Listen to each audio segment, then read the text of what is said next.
to recap, are blackouts going to happen? We don't know. It seems unlikely. I mean, certainly the regulators say this probably isn't going to happen, but it is true that we're not going in the most robust of situations.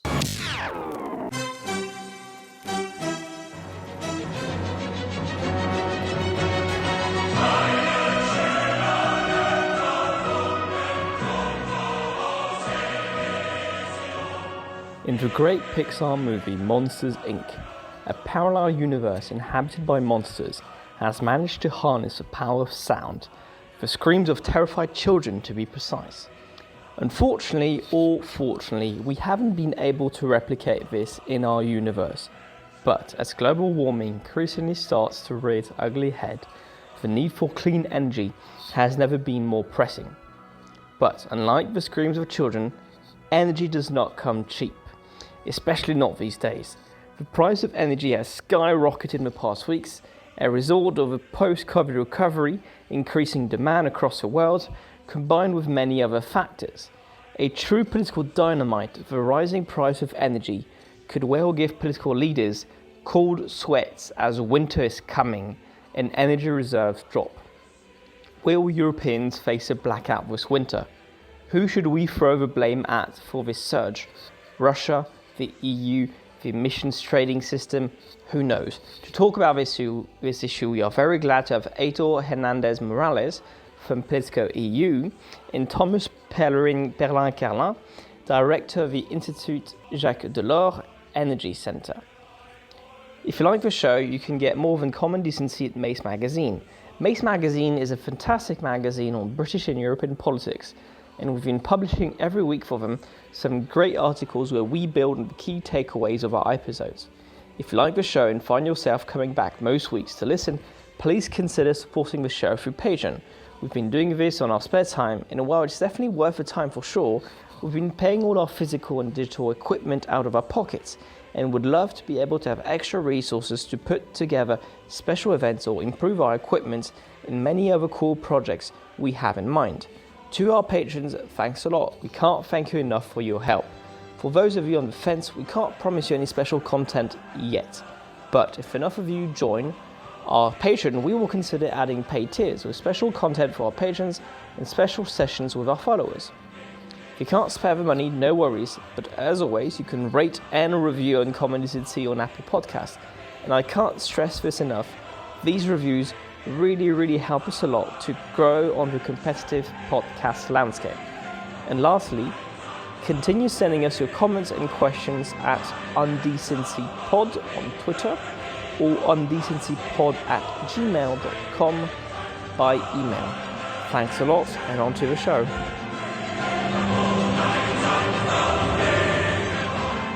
So we're so glad to have with us two fantastic experts on this conversation. We've got Aitor Hernández, who's a policy reporter for Politico EU.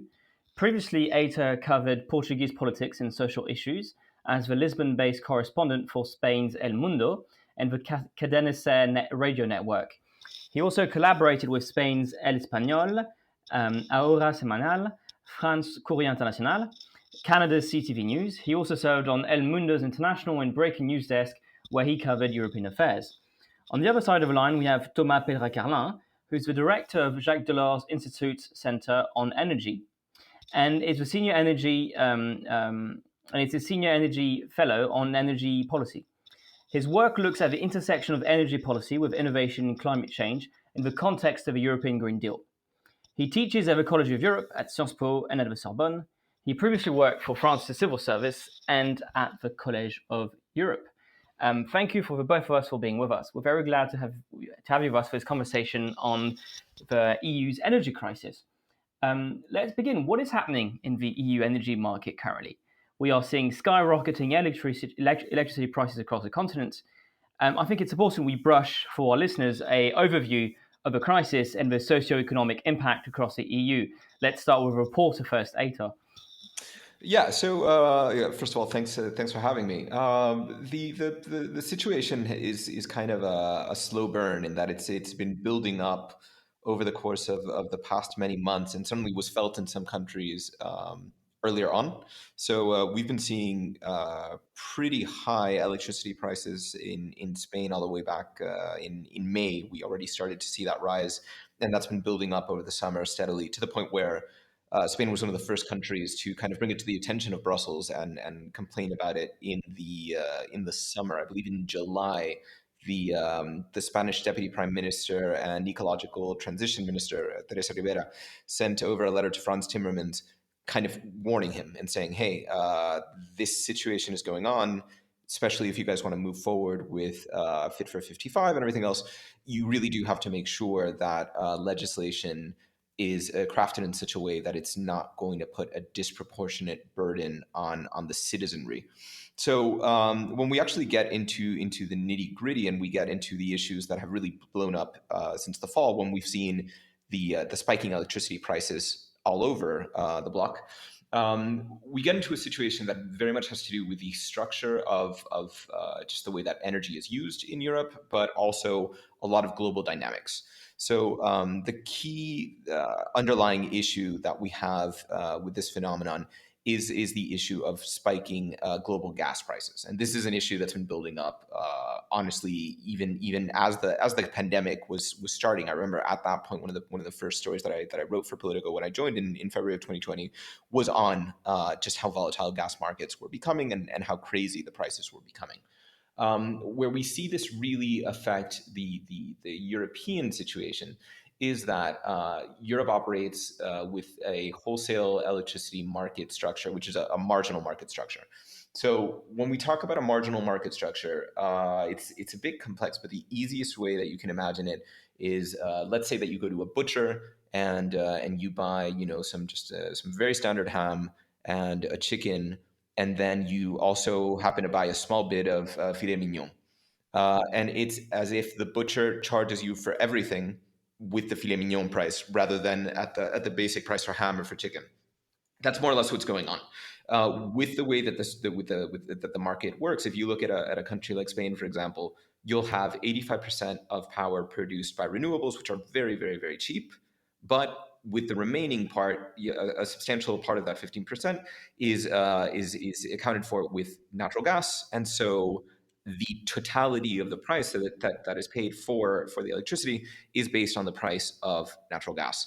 Since natural gas is very expensive, therefore the overall price is very expensive, and that's kind of the situation that we're seeing across the block.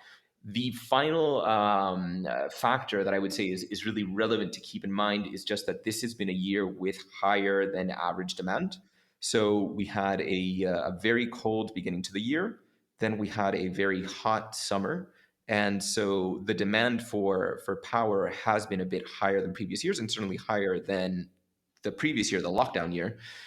So when we went into the fall, for example, the gas reserves in Europe were lower than expected. We're not talking about something super dramatic, but it is lower than in previous years, and that's certainly something to keep in mind as we talk about this issue. And Thomas, from a kind of more institutional perspective, what do you make of this of those comments by Aitor? Yep. So the main reason why this crisis of the prices of fossil gas became a wide energy crisis and impacting electricity is because we still heavily rely on fossil gas in Europe. So currently we have around a quarter of our energy demand in Europe that is covered by fossil gas. It's the second most important energy source in Europe, right after oil. So oil accounts for around a third. And then we have around 20% for renewables and 20% for nuclear and coal combined, so 10% each, more or less. So fossil gas still plays a very important role, and that's one of the reasons why this crisis of fossil gas became an energy crisis, especially in the electricity sector, as a result of the merit order and the marginal pricing system that Aitor just explained. So what it means for us Europeans, so currently there have been debates on reactions for the short term, but also for the medium term. And in essence, having the right diagnosis is politically vital. Since this crisis is first and foremost provoked by a spike in the price of fossil gas, the right structural way out of such crisis in the future is the way out of fossil fuels, and specifically out of fossil gas. And this is something that has not been at the center of EU policy for now, but that should be. I mean, that is increasingly important, and that leads us to conversations on the sectors where fossil gas is currently largely used. There are three main sectors today where fossil gas is particularly used. There is the one of electricity generation, where we could consume, if we chose to, we could consume significantly less fossil gas, but we will still need it from time to time during the year, especially to ensure the proper balance between supply and demand in the electricity sector, at least for the next 2 decades. Then there is the heating sector, where we could really get rid of fossil gas very quickly if we chose to, because we have a lot of technologies that can replace that, from energy efficiency housing to solar heating to geothermal to biomass. You name it. We have many alternatives to that. And then there is the use of fossil gas in the industry, and especially in the particular sector where fossil gas is used as a feedstock. So currently, we know hydrogen is very hype. Hydrogen is not new. Hydrogen is an ingredient that is used a lot, especially when it comes to producing fertilizers. And currently, to produce this hydrogen, we use fossil gas. So you take a molecule of methane, so that's CH4, and you break it down, and then in the end you have the carbon of the CH4 that get attached to oxygen, and that becomes CO2. So one of the global most harmful greenhouse gas in the world. And the H4 is split into two, and you've got two molecules of hydrogen. And so that's a sector where we could develop quite quickly a renewable hydrogen if we wanted to. So by quite quickly, I mean 5 to 10 years, especially near the sites where we know that fertilizer production is happening in Europe, and that's interesting because there's a lot of hype on hydrogen. And my first question, when anyone is saying that we need to develop a hydrogen economy, is what's your plan to first ensure that we use renewable hydrogen instead of fossil hydrogen, and that's a question that is particularly important today. Aitor, any thoughts? Yeah, so I completely agree with what's being pointed out. That said, I do think it's important to just flag, because this is it very much goes to the standard line from the commission has been like, we need to build up renewables, we need to build up renewables. That's absolutely true, but the one thing that I do think is worth flagging is just, as long as we don't have on 100% green energy mix, the way that the current market structure model works, any little bit will therefore condition the price. Any little bit of fossil fuels in the mix will condition the price. And so it's important to be realistic about this, simply because right now in the EU, not even our greenest member countries have gotten to the point where they are 100% green. In terms of long-term development, that's certainly the aspiration, certainly what we should be working for. But I do think there has to be honesty with the consumer, especially on the part of the politicians, in explaining this goal is far off, and we're going to be dealing with these crazy prices for the foreseeable future, unless the market model has changed, and there's no real indication that that's going to happen anytime soon. So the experts that I've spoken to say at least a decade before we have the energy storage capacity to really make any possibility of having clean energy storage at the level that we need to be able to forego having that essentially that baseload fuel available. So just to flag that, because it is true that every time this issue has come up, the commission has come out and said that, and that's certainly the goal. But realistically speaking, I think it's necessary to be candid with consumers and just say, like, yeah, that's the long-term goal, but at an immediate point, no amount of wind turbines or solar panels that you put up in the next 2 years are going to solve this problem. This is a problem that we're going to be dealing with for years to come. So that's indeed true. Yet the more you deploy renewables, the less. The less often it'll happen. Yeah, you're absolutely right. Yeah. So for Yeah, instance, absolutely. and by the way, that's for renewables, but that's also valid, technically speaking, for nuclear, because that's also another decarbonized source of energy. And actually, one of the things that you've seen happening in some countries, so that's particularly the case in France, where the electricity mix is heavily decarbonized because of a past choice for nuclear, is that you can use to some extent nuclear power plants to do what we call, technically speaking, load following, and that significantly reduce your need for fossil gas. And so that's also an option for both the countries themselves who choose to continue with nuclear or to develop nuclear in the case of some Central Eastern European countries. But that's also a possibility at the wider level, at the EU level, to use national nuclear power plants to do this kind of load following. But this requires to install much more renewables. So essentially, you would have renewables that would serve as a base load, and then the nuclear power plants that currently are being used as a base load, so to generate the maximum electricity always, can do some load following, and therefore here you have a good complementarity between the two that really shelves the consumption of gas, and therefore make sure that we have around 8,000 hours every year. Of those 8,000, how many hours do we have when the price of electricity is made by the natural gas power plant? And is it like 4,000 or 2,000, or can we get it down to 1,000 or even less than that? And that will depend on the amount of electricity we can generate with decarbonized sources, so each one of the renewables plus nuclear. Yeah, absolutely. I flagged this mainly because this has been kind of or it had been missing from the conversation in countries like Spain, and it ended up creating this curious backlash where there were a lot of consumers complaining about the fact that they had been witness to this renewable boom over the past few years, and yet they found themselves paying higher prices than they earnestly did not understand. And it was one of those things where now I think the Spanish government's doing a much better job of explaining why exactly this is happening, and explaining that it really is something that has to do a lot with the market structure. But certainly, it really did put clean energy in this suspect light for a while, and to the detriment of the green transition. So it is something that I think is really important to be clear on, and to kind of insist to people, this is very much an investment in your future, but it is not this isn't a magic wand solution. It's not going to solve things immediately. And I think that's created a lot of pressure in Europe, because a lot of consumers and therefore governments are asking for immediate relief, immediate solutions to this.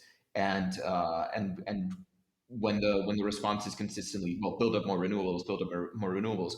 Absolutely, that's a long-term solution, but at the moment it's not anything that's going to lower prices, from one month to the next. And precisely the question being asked, if in one of your stories, I thought you report of, for instance, the Austrian government and their defense minister, who was openly entertained the possibility that there will be blackouts in the winter. So now that we've sort of taken a look at the institutional setting of the EU energy market, and we kind of described what the energy crunch is looking like, how do you assess the prospects of there being widespread energy blackouts this coming winter, as is increasingly being reported by global media? Starting with Aitor and then turning to Thomas. Yeah. So as you mentioned, this conversation kind of got kicked off last month by Austrian Defense Minister Klaudia Tanner, who just rolled out this nationwide poster campaign in Austria, kind of telling citizens they needed to start stockpiling food and be ready for this blackout that she said it wasn't a matter of whether it would come, but when it will come. Kind of spiking off a panic, and it's a testament to the Germanic footprint on the Balearic Islands in Spain that immediately the Austrian community in Mallorca also started buying up camping supplies, and kicking off then kind of this panic buying that then took off from there to Catalonia, and then gradually spread through the rest of Spain. So are there going to be blackouts or not? The honest answer is we don't know, because it depends on a lot of factors. So it really does depend on a lot of factors, and it depends on different parts of Europe. So ironically enough, despite the fact that they've been paying very high prices for power during this time, and despite the fact that they've had to face the shutdown of one of their main sources of natural gas, the Iberian Peninsula, for example, is very well positioned, because they have these massive reservoirs of natural gas set up, where the Ecological Transition Minister actually boasted that they could survive something like 10 megastorms, and they would still be fine. They have an if no natural gas went into Spain right now, they would have reserves for 40 days stored up. And nobody really expects the arrival of fuel to be cut off for 40 days. Now, in terms of the rest of Europe, this is one of those situations that kind of highlights the need for greater interconnection between member countries. In Spain's case, it's actually saved by the fact that it's relatively disconnected from Europe. It's kind of an energy island in the periphery. But with the rest of the continent, you do have a situation where we're going into this winter with a lower than average supply of natural gas. That is certainly true. But the analysts that we've spoken to have consistently told us that there should be enough to make it through the winter. We will end the winter season with a relatively low amount of gas storage. The estimate right now is 15% of gas storage, but that should make us through. Now, that said, if we have an insane winter where we have a cold snap every week, then we could actually run into some trouble. But we spoke with NSOE a couple of weeks ago, and this is the gas network operator, and they insisted to us, look, blackouts are extremely rare events in Europe. It's very unlikely that this will happen. And the last major grid outage that happened within the block happened almost 2 decades ago. So there's not a strong belief that this will happen. But that said, we are waiting for a report which should be out either this week or the next, where they'll give their projections for the winter. So to recap, are blackouts going to happen? We don't know. It seems unlikely. I mean, certainly the regulators say this probably isn't going to happen, but it is true that we're not going in the most robust of situations. And Thomas, your own work at the Jacques Delors Institute involves talking to energy policymakers across the EU. What are you hearing, and what's your own assessment of whether or not we'll have outages at any point in the coming winter?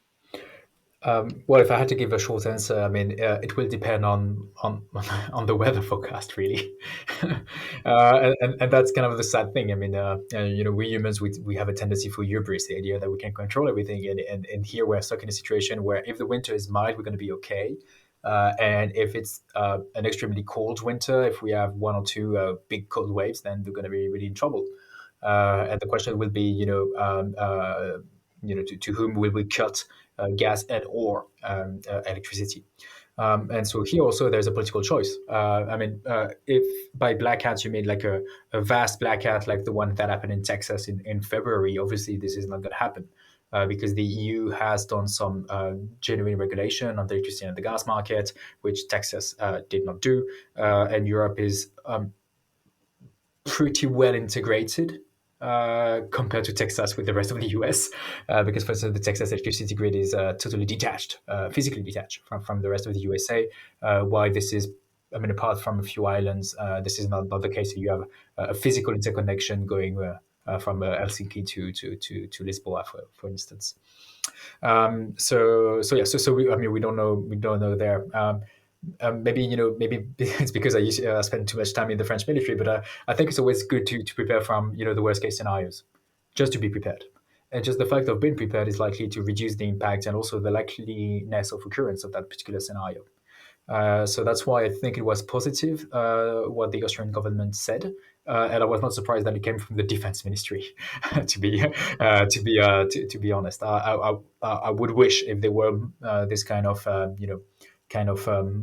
bit more real talk by other politicians in Europe, and it's certainly not happening in my home country, so in France. One thing that I must really stress is that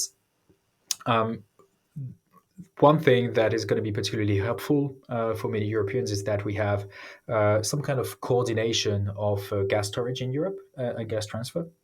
So meaning, for instance, that the important Spanish reserves that Aitor was mentioning are not only made for Spain, they're made partially, at least, for the entire continent. And so we have the physical capacity and the legal possibility to ensure that some of that Spanish gas, for instance, if Spain doesn't have any trouble, can be sent to France and Germany or even Poland if there are particular problems there. And this is not the result of the free market. This is the result of EU policy. And at the time, I mean, we built that in a scenario where we would see some kind of disruption of gas supplies coming from Russia, like we did in 2006, 2009, and 2014 for the last one. And this regulation and this physical gas infrastructure may come in handy this winter also. But this being said, 10 years ago, I was still a student, and we were talking about the Eurozone crisis, and there was all the idea of some countries being free riders. And I think that's actually a valid point for storage capacity of gas. And when you look at it, I mean, the biggest free rider is Austria. If you look at the storage capacity, I mean, we have a paper at the Jacques Delors Institute that's going to be out this week, so in the first week of December. And when we look at the storage capacity, we see that it's super high in countries like Poland or like France that are at around 90% of full storage capacity. And that's because of regulation, because of national regulation to do that. Austria is barely at 50%. And here we're in the middle of November. And so here there is clearly a policy failure from the national level and possibly for the EU level, and this is something that we must fix. Since we have solidarity between the EU member states, we should also have some kind of shared responsibility, and we need Austria, but also Germany or the Netherlands to have regulation that really ensure that when it comes to the winter, that there is gas being stored there. I mean, I see no reason why you have more storage facility capacity being filled in France or in Poland than in Austria and Germany. Here the reason really boils down to national regulation, and we need to fix that in order to make sure that if we have another gas crisis the next winter and the winter after that, that at least in all countries you have a bare minimum to make sure that we don't have such a vast disparity between Austria and Poland. Absolutely. Yeah, I wanted to follow up on what was being said before about the Texas case. I think that's a great example just to show how much better off we are over here. And certainly there's a debt that's owed to the Juncker Commission, because a lot of the programs that are basically going to keep us safe or more protected were rolled out during the last commission. But for example, one of the major issues earlier this year when Texas suffered its outages was that the grid was physically not prepared. In addition to being isolated, it was just that a lot of the lines and the gauges in the coal plants and parts of nuclear facilities literally froze and were unusable. And the EU's clean energy package, which I believe dates to 2019, if I'm not mistaken, specifically includes the regulation on risk preparedness, which obliges European entities to take steps to prepare for the scenario. So it's one of those things where not only is there the preparation, but then there is very much this principle of solidarity within the energy union that it means that if and there are examples of this that when the Irish grid was affected a few years ago, France sent people over to help. So it very much is a thing where we work together, and that definitely gives us strength. The other thing that certainly helps is that just as part of the overarching energy union strategy, we just have so much more in terms of regulators that are planning ahead for all of this.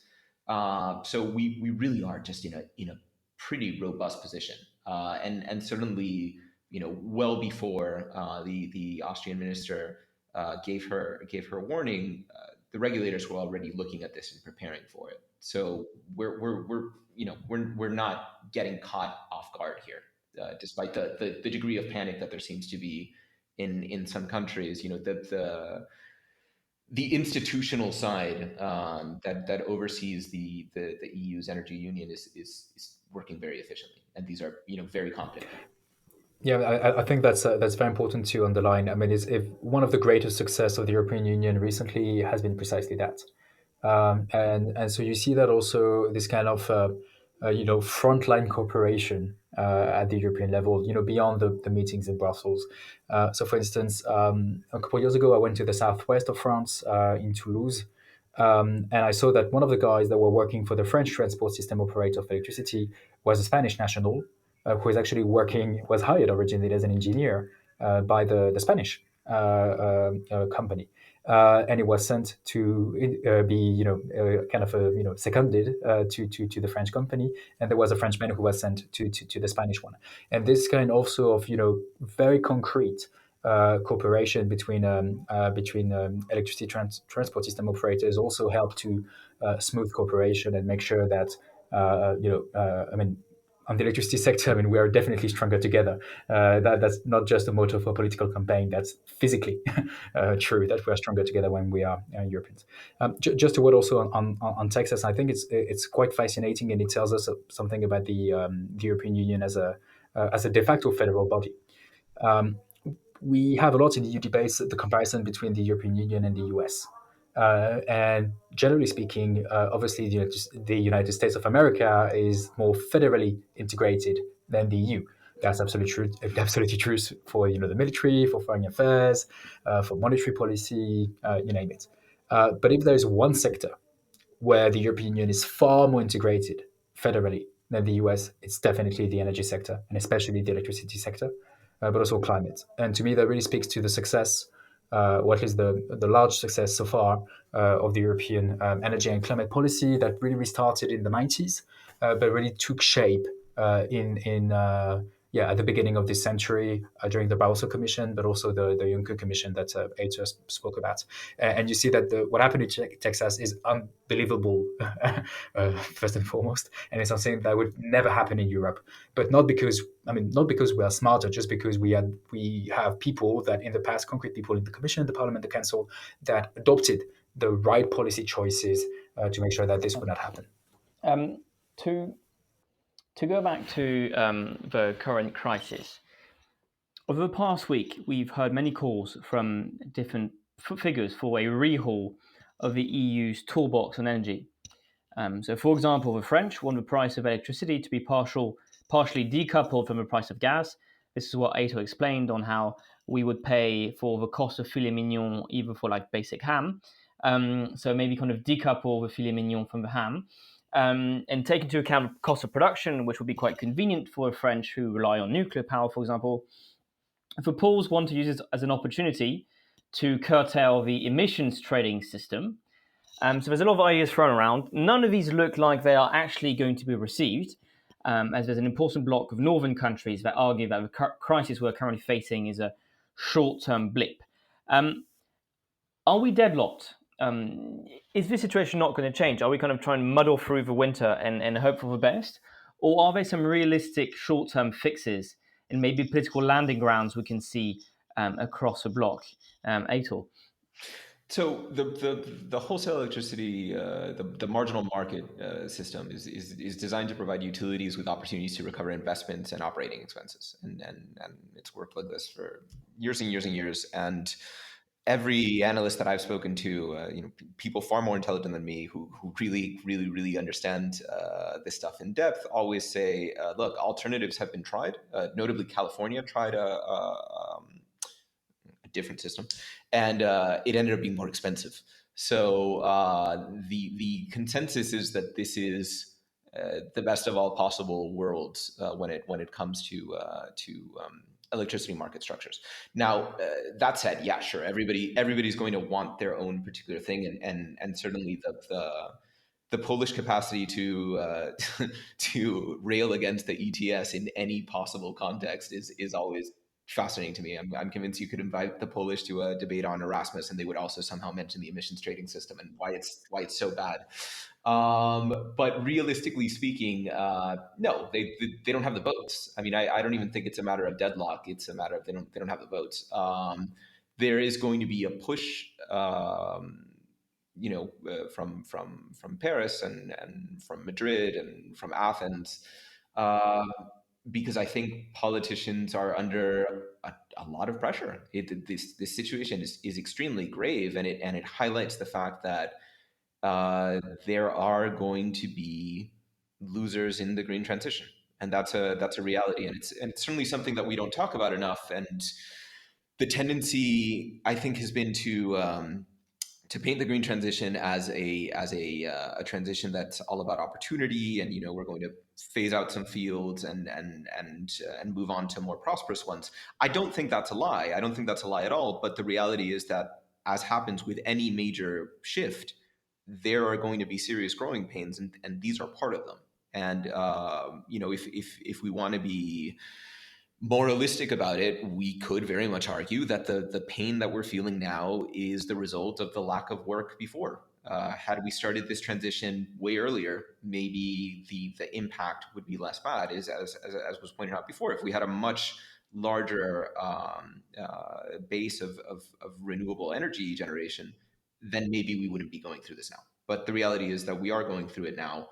I have seen no indication that the institutions are at all interested in radically changing the market structure. It is interesting that Acer, which is the big energy regulators agency, so they came out with a document that was commissioned by the Commission at the petition of these companies last month, and they came out with this document a few weeks ago. And what it did acknowledge is that in the long term, they were not sure if the current market structure would be able to fully accommodate the investment signals needed for incentivizing generation and demand responsive investment in renewables at scale. And they talked about looking at flexible solutions to energy storage. They talked about maybe tweaking the language on interconnections. So I don't think that this is one of those things where nothing will change. But I do think that anybody hoping for a quick change is yeah, well, I mean, look, it's the European Union. Like it's delusional to expect a radical change to the market structure in a matter of months. And I think that then what the northern countries have kind of argued is that you shouldn't throw the baby out with the bathwater, which is to say we're in a very tough situation, but we're in a tough situation that will probably go away in the spring. Certainly, that's what all the analysts are predicting, that around March and April, power prices will go down. Will they ever go down to the prices that we saw during the pandemic? Probably not. But we had, half of Europe in lockdown, so that's not a thing, and we should be prepared for higher prices moving forward. The other thing that's worth flagging, and that certainly the northern countries have insisted on highlighting every time this debate comes up, is that nobody complained about this market structure last year when energy prices were at record lows. So you kind of have to take the good and the bad. I spoke with an analyst earlier this fall who did say that he had doubts. When this all ended, if we were to do the math, he continued to think that it might actually break even, considering how low power prices were last year. So he said, that's an obvious point in favor of the current system. But no, I don't expect any short-term fixes, and I think the Commission is pretty much united in that position across the relevant DGs, and they're firmly backed by most member countries. So okay. The solution is just kind of keeping it together and holding firm, holding the line.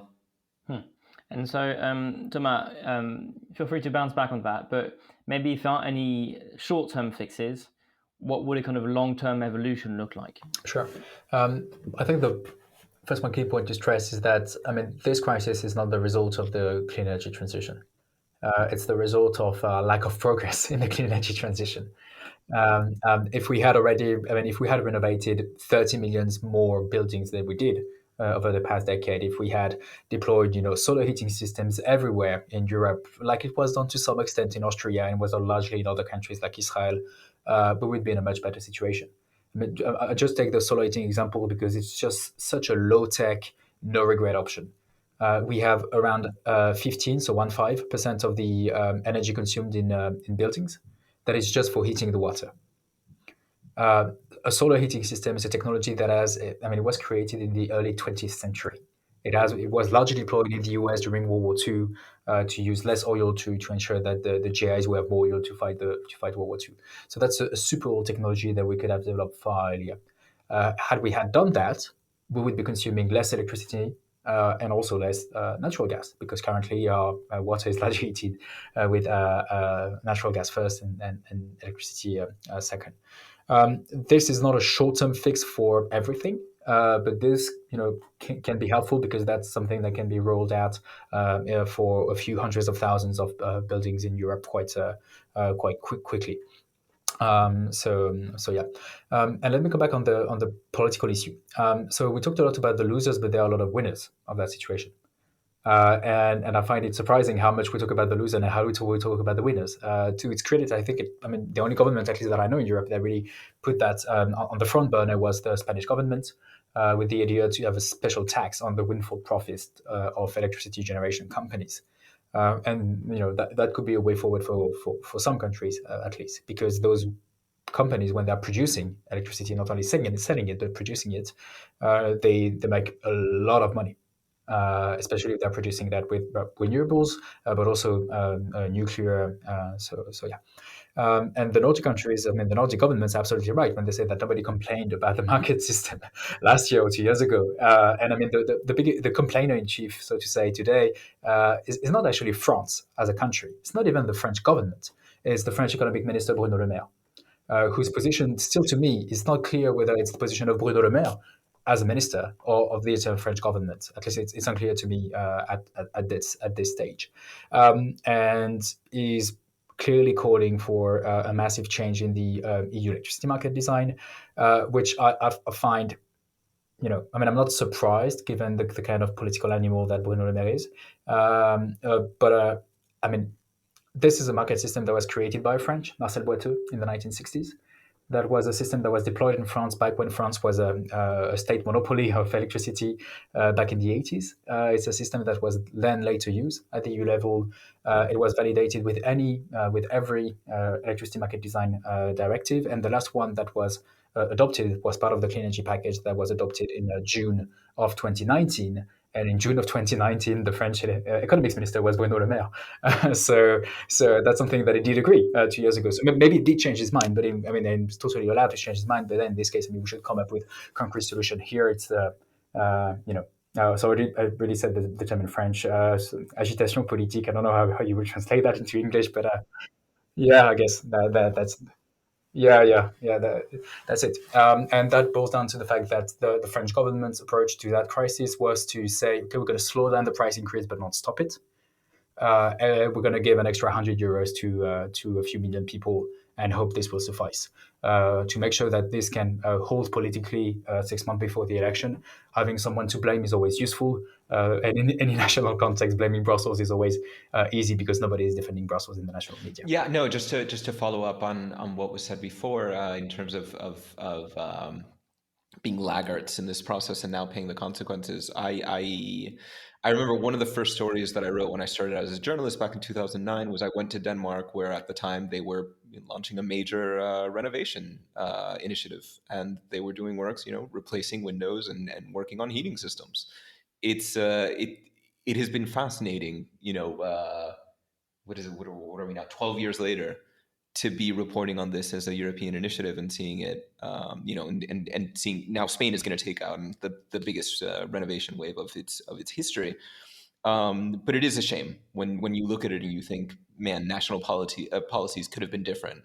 Admittedly, we're not all Danes, and we don't have the economic power that Denmark has. But it is a shame that a lot of national strategies could have been rolled out earlier to favor these sectors and ultimately to put us in a much better situation going into what's going to be a very complicated period. And I think we need to name the elephant in the room here. You have genuine vested interest, economic vested interest, and a very powerful gas lobby at the EU level, but also at the national level. And you see that when it comes to any regulation on energy efficiency or on solar heating systems, you see, the national lobby that is watering down everything. And so this goes obviously for any kind of EU regulation and EU directive, but also at the national level. So there are people that are, clearly responsible for that situation, and we should be mindful of that. It's not to do a blame game, but to understand what's the situation today, what are the political power balance that led us to those kind of choices, and to see to what extent we can change that balance of power to lead to different policy outcomes. And there is one big elephant in the room here, and that's Germany's decision to exit nuclear following the 2011 Fukushima disaster. And that really increased Germany's reliance on other sources, gas and coal. And coal actually was on the coalition agreement that was just revealed, the traffic light coalition agreement between the SPD, the Greens, and the FDP. They target an exit from coal by 2030. And so my twofold question is, first of all, how much are we reeling from Germany's decision to exit nuclear in 2011, and how realistic is their new plan to leave coal by 2030? Starting with Aitor. So I think this is an important decision. I think it's a really symbolic one to have what is by all accounts Europe's economic motor making a real effort to go green. Admittedly, this is not going to be a process that leaves Germany being, some sort of decarbonized wonder in 2030, all the contrary. But I think, if the German government says they're going to phase out coal by 2030, and the language in the coalition agreement does leave some leeway. They say ideally by 2030. But if they say they're going to do it, I have full confidence that they can do it. Now, I think that there's always kind of a trick to this thing. So this actually, I believe tomorrow is the last day that Portugal's last remaining coal-fired power plant has its operating license existent. It expires tomorrow. And so, Portugal can legitimately say that they have phased out coal. Now, is Portugal green? No, it imports power from Spain, and Spain still has a coal-fired power plant chugging away, and it still has nuclear. So I expect that Germany in 2030 will find itself in a situation like that. They will no longer have the coal-fired power plants, but they will still be depending on natural gas, and it's going to be interesting to see how Germany prepares itself for that situation, to not find itself in the situation that Spain's in right now. Paying sky high power prices if there are hiccups on the global gas markets. And then I earnestly expect that even if the Germans want nothing to do with nuclear on their territory, they are going to be delighted to receive nuclear power from France. I think that's just a realistic thing, and I think in 9 years' time we can expect much stronger energy links between all European countries. Certainly, that's the objective, and that's the order that they have. If that's the case, I expect that Germany will receive a substantial amount of nuclear power from France, from Poland if they end up building their plant. The Czechs are also looking into it. So I think Germany will look for other ways to guarantee that the lights don't go out. Yeah, so there are a lot of myth and misconception about the German energy transition. So the first thing is that the German choice to phase out nuclear was not taken in 2011 with Fukushima. It was taken in 2002 with the Atom Consent that was decided by the coalition of the Greens and the Social Democrats under the leadership of the Chancellor Gerhard Schröder. So the choice that Germany made at that time was to go from 30% of the electricity mix of Germany coming from nuclear to zero by the end of 2022. This was confirmed by Angela Merkel during her first term.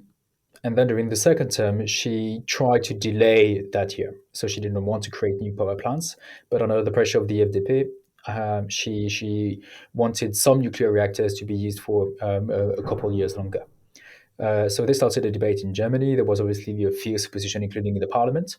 And in the end, because of Fukushima, she decided to bury that proposal.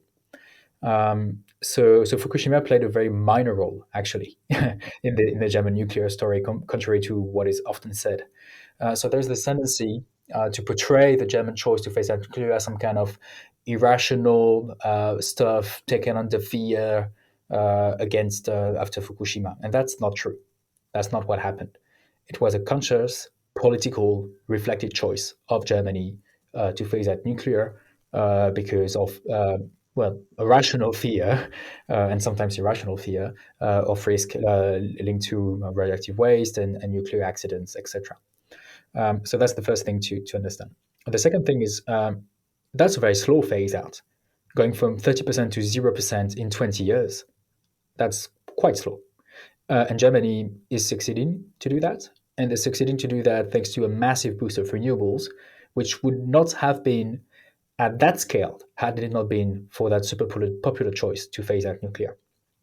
So this created spaces for political maneuver to build more wind power, more solar panels, investing more money into this. So when we look at the data, and so we published a paper on this early September at the Jacques Delors Institute, where we look at so we did an assessment of the 20 years of the German energy and the German energy transition. And what we see is that if you compare 2000 with 2020, nuclear went from 13 to 11%. Renewables went from 7% to 45%. That's a massive boost in only 20 years. That's something I've never seen in the history of energy, with one exception, which is the French nuclear phase-in program of the 1980s. So that's a really, really massive change that happened in Germany with this massive scale-up of renewables that went from pretty much nothing to being almost half already of the power mix in Germany. And thanks to that massive increase in renewables, coal fell. Coal fell from 50% in 2000 to 25% in 2020. And gas did increase a bit on the same year from 9 to 16, which is a significant increase. But when you look at the big picture, I mean, we consume less gas today in Europe than we did in 2005, for instance. So did the German choice for nuclear phase out play a role? I guess technically you could make the case that yes, it does play a very small one. But yeah. And when it comes to the issue of Germany importing electricity made from French nuclear power plants, I mean, then it really depends on when we are in what time of the year. If you look at the data of the French electricity production, and you can have so if you just Google Eco2 mix, you will find a super useful website and app also that you can download on your phone, where you can watch the French electricity generation real time. And I've been doing that quite a lot recently. And what you see is that our nuclear power is functioning at full capacity. We have 40 to 45 gigawatts. But even then, we are importing electricity from our neighbors all the time since the beginning of November. Every single year, every single hour. Even yesterday, which was a Sunday, so that's a moment where we consume less electricity all over Europe, but also in France. Yesterday evening, we were importing in France 10 gigawatts. That's massive. That's 6 to 7 modern nuclear power plants. And this is electricity that we import with the French. And we import it from Spain and Germany, and tends to be coal-powered electricity.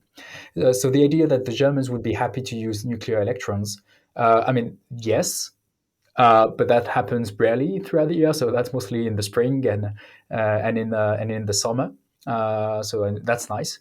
But whenever we're in the winter, France is actually importing a lot of electricity, because nuclear supply is not fit to deliver that. To respond to that big increase in electricity demand in France. And here again, the answer partially is European. It's far easier to manage a European grid than a national one. Just to take France and Spain as an example here, the peak in electricity demand throughout the year in France tends to happen in the winter. Tends to be in February, because it's super cold in France at that time, and because France has chosen to push the French to have electric heating at home. And especially electric heating, even for badly insulating flats like mine in Paris. So that makes electricity demand very high in France in the winter. In Spain, electricity demand is super high in the summer for cooling, and that's actually one of the reasons why this European electricity price crisis happened first in Spain, is because Spain is one of those few countries in Europe where the peak in electricity demand tends to be in the summer. So once you fully connect the French and the Spanish system, you have something that is easier to manage, because you have a diversity of needs, and therefore you can have nuclear electricity in France producing electrons for Spain in the summer, and hopefully wind from Spain producing electrons also for the French in the winter. Well, we talked about the first elephant in the room. Let's talk about the bear in the room, Russia. A third of Europe's gas comes from Russia, and it seems like the Russians aren't exactly in a rush to help the EU out, as it has been significantly reducing its on-the-spot sales of gas, while pressing Europeans to sign some long-term contracts with Russia's Gazprom at a discount. Now, it seems the Czech Prime Minister Andrej Babis is interested to bite the bullet and make such a contract, but he made a larger case saying that decoupling on the energy landscape with Russia remains largely unrealistic and even potentially a dangerous option. What kind of leverage does Russia have over the EU on this issue? How far is our dependence on Russia? And what kind of geopolitical ends does Vladimir Putin seek out of the situation? Aitor?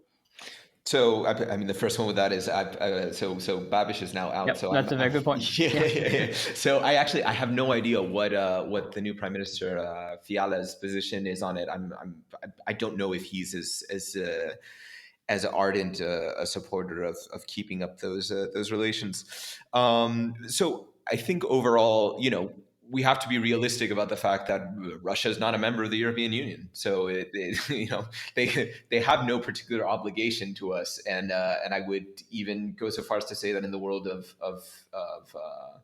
of energy commerce, I'm not sure anybody operates with a good heart and with interest at keeping foreigners warm or whatever. I mean, I'm sure the objective of Moscow is to make money, and if they can get political leverage out of it as well, then so be it. With this, I have to stick with the Commission's analysis of the situation. I mean, until now, what they've systematically said is that, Russia is making a lot of money out of this situation. Certainly, Gazprom is enjoying a fantastic year, but they haven't committed any crime. They're meeting their contract obligations. Would we want more? Sure, but it really is one of those situations where I guess since historically Moscow and certainly Putin have been known for mischief making, we do eye it with a lot more skepticism, and I would even say trepidation. But there's only so much that can be done there, and I think realistically speaking, Putin's going to Putin, and he's going to do whatever he wants to do and try to get whatever advantage he can get out of it. The best that EU can do is just be cognizant of that, and certainly look for and make the most of the other suppliers that it has, and I think they've generally been doing a good job of that. Certainly in the south,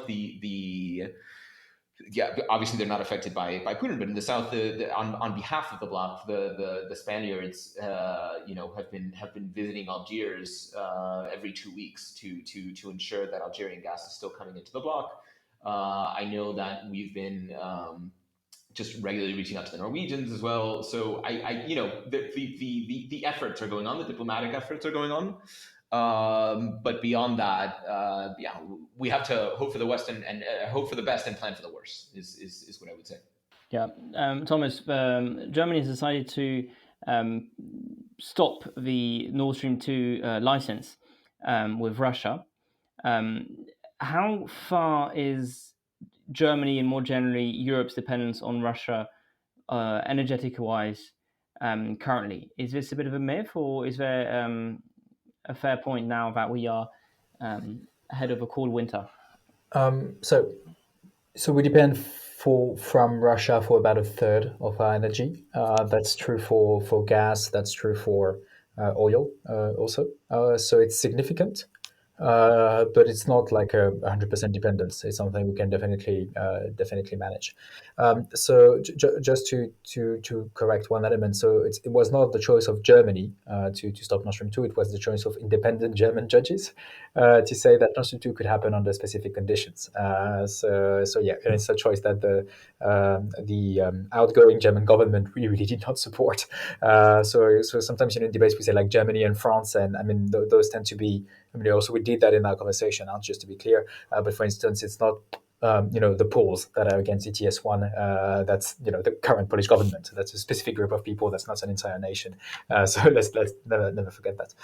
When it comes to Russia and the other suppliers, Putin is going to Putin, as Aitor said. I think Putin is shooting himself in the foot. Um, so what he's doing makes a lot of sense from a short-term perspective, but from a medium-term to a long-term view, that's utter stupidity on his behalf. So the EU is about to present a massive overhaul of energy performance of building directive and the gas package. So the two structuring elements, they're going to say which role do we expect we Europeans for gas in the transition.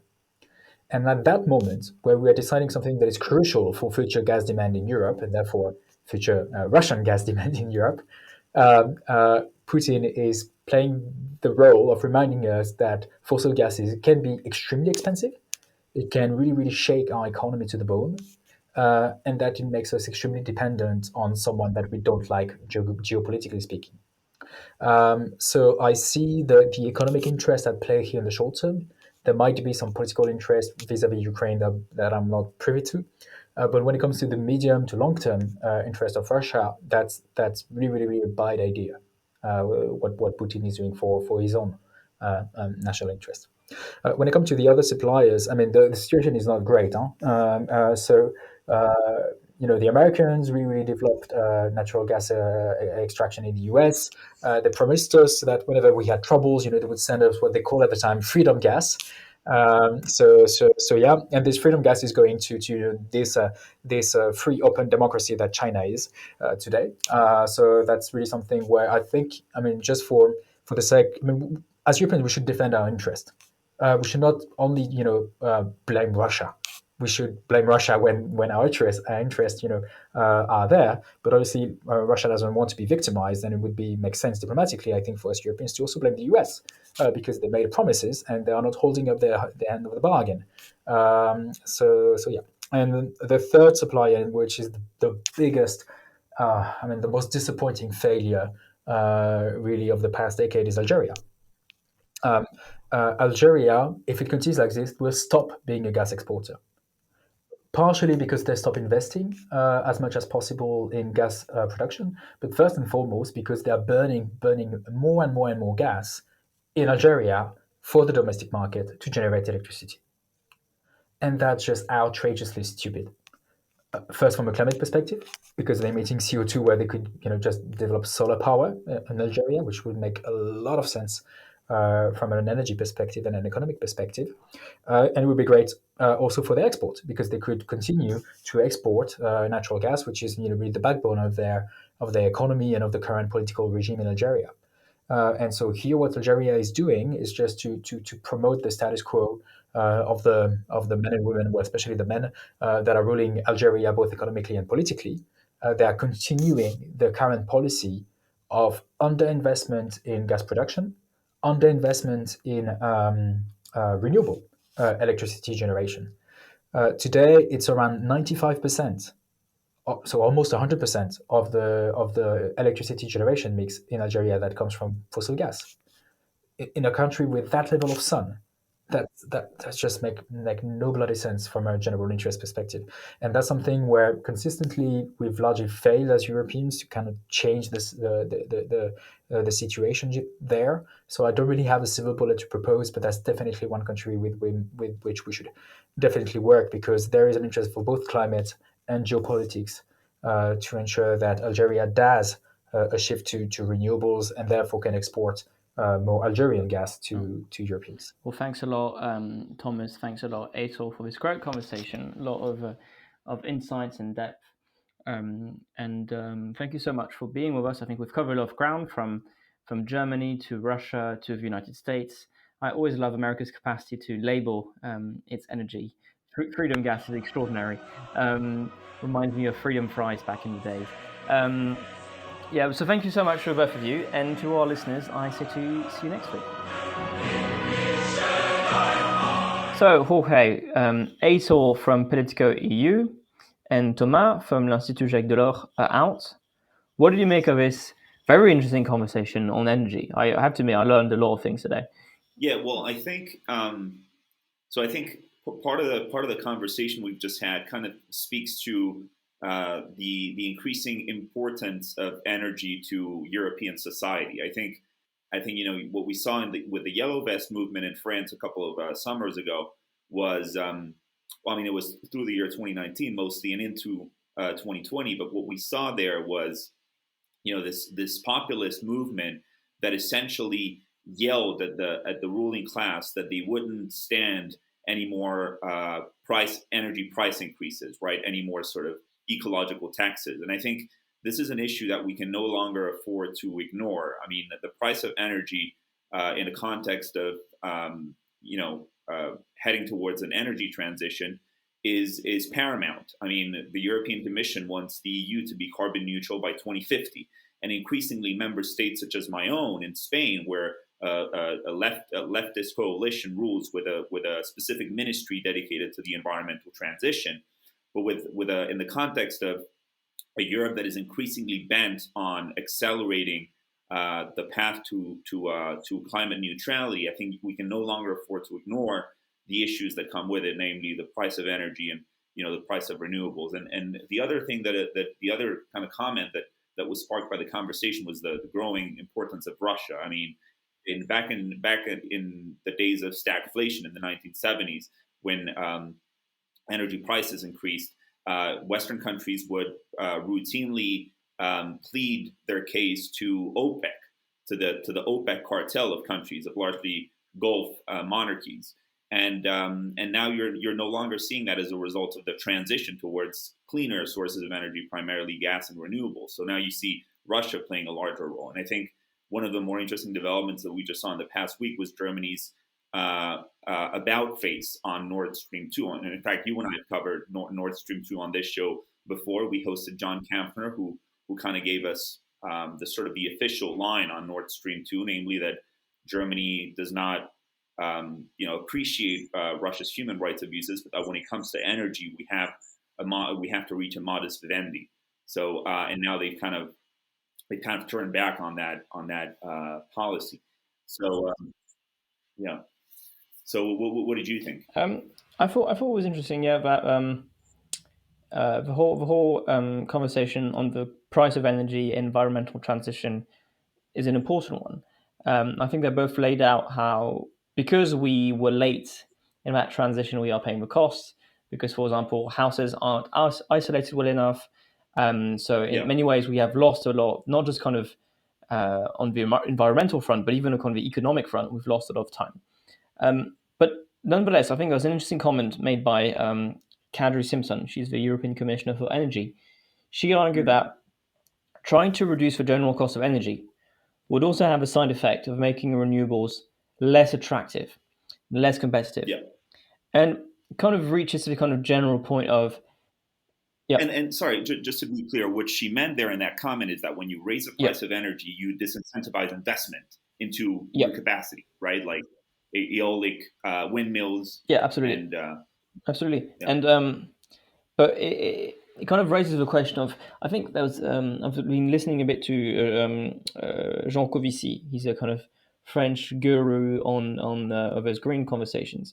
But he was saying that we have been paying very little, European households, we've been paying very little of our income on energy, less than 5%, if you take all your spending combined. And perhaps the question is, have we had it too good for a long time? If we are serious about this environmental transition, are we serious about putting our money where our mouth is, where our money is, and vice versa? But there was an interesting poll I think I saw a few weeks ago. It asked, it's not about, they didn't ask Europeans, they asked Americans, but would you be willing to pay, I think it was like something like $10 a month in order to, with a snap of your finger, get rid of the of climate change for $10 a month? And guess what? I think 60% of Americans said no. So and this is where we go back to the Gilets jaunes. Off screen, Thomas was telling us that what they realized in Institut Jacques Delors, it wasn't a kind of anti-climate protest, and I think I agree with that. They felt that they were burdening the cost of this environmental transition, and it wasn't fair.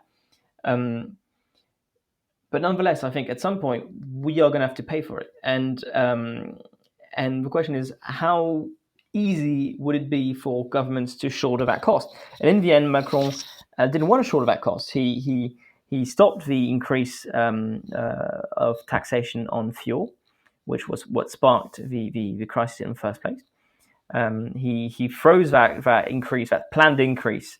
He froze it for a very long time because the political cost was becoming unbearable. It's going to create very interesting conversations. I think we've had it too good for too long. And then there's the whole nuclear conversation. And what I think is important about nuclear energy is, again, according to this Jean Covici guy, who's very interesting, is essentially if you put the nuclear waste, I think France has produced since the 60s, it lands in a Olympic swimming pool, roughly. So there's always going to be a downside to any source of energy, no matter what.